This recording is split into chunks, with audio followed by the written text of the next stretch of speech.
Hey there, y'all. It is another video from your old pal Greg at Some Room to Grow. So what are we doing today? I don't know. No, I'm just kidding. Actually, I want to talk about how we are growing our tomatoes on these trellises. There are so many different ways to grow tomatoes, and I'm not going to say that this is the best way or anything like that. It's just a way that really works for us because we have limited space, and we're doing the square foot gardening method. So these beds are 1 foot by 4 feet across exactly, and then we've got 4 larger variety indeterminate tomatoes over here, and then 1 indeterminate cherry tomato over there. Yes, I know that is not a good spot for those tomatillos. They get huge, and I mean, it's early July. They are probably going to be spreading out quite a bit more. I've already had to prune them a little bit. So far, we only even have just one little actual tomatillo that is coming in there, and I think there's actually a dead insect inside there. Not really sure, can't tell. But there's a lot of other flowers on here, nothing producing yet, so that is not a good spot to have them right there next to that.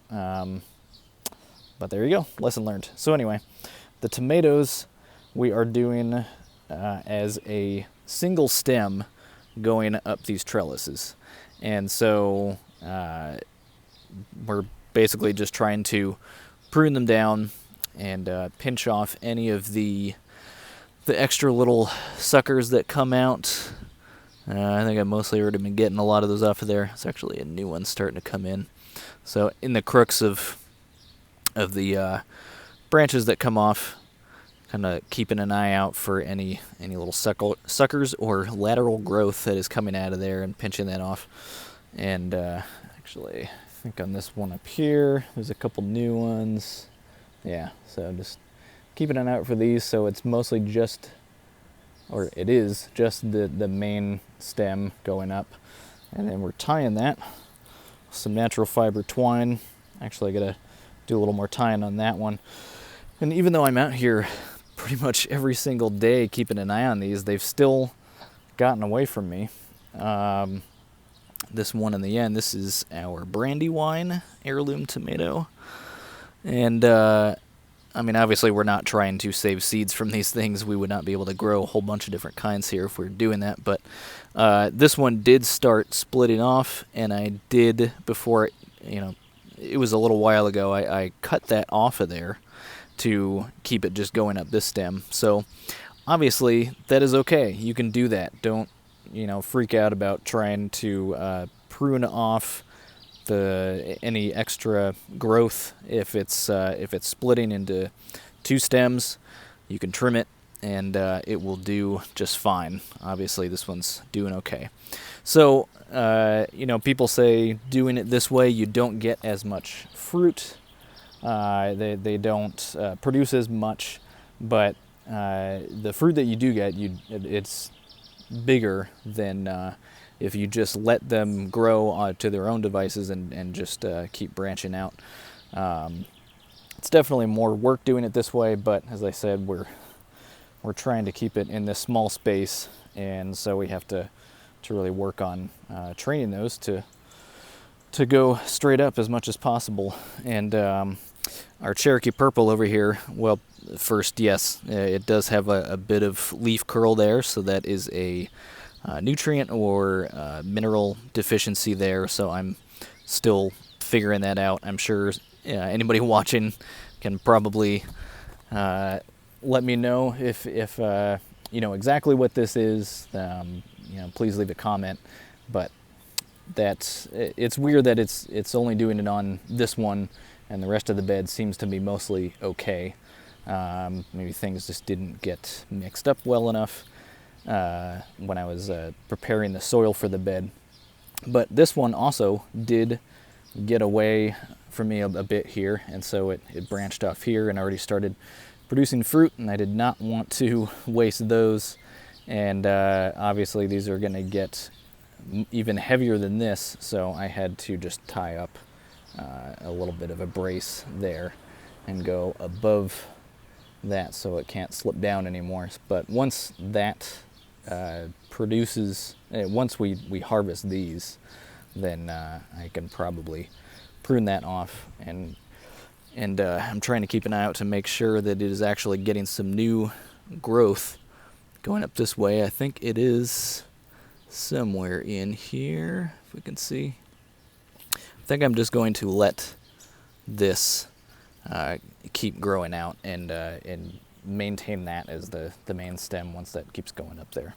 So yes, this is just a little natural fiber twine here, just a little roll. It's not hemp. I'm not sure what it is, but it's something like that. And so just tying these occasionally as they go up, just to make sure that they stay attached to the trellis. So this one here is definitely the quickest growing. This is our Pretty in Pink hybrid variety. And so we'll just come in here with a little bit of twine and leave it some room so that it can keep, the stem can keep getting thicker as it grows. Kind of stop it there and do another knot. Sorry about the AC coming on. Hopefully it's not too noisy on the video, but try not to cinch it too tight on there. That should be good.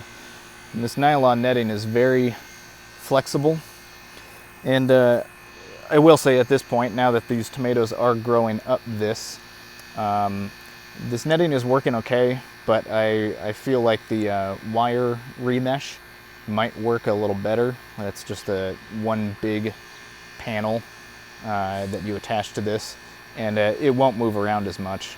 And actually the birds have been picking at them a little bit. Let me show you. You can say hello to our beautiful looking cucumbers over here. They're looking lovely.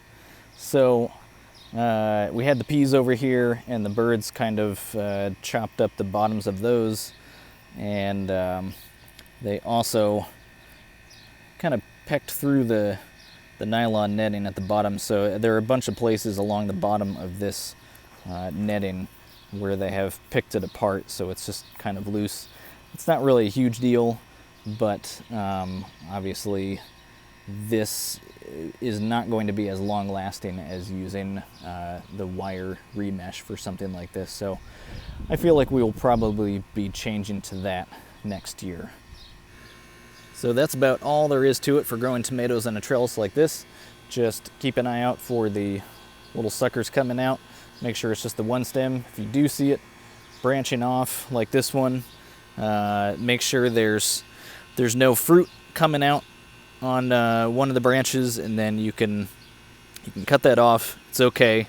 Try to do it at an angle so moisture isn't just sitting on there while it's trying to heal, and it should be fine. Just keep it to the one main stem, and there you go. So hopefully this was helpful, and please be sure to subscribe and check out my other videos, and I'll see you next time.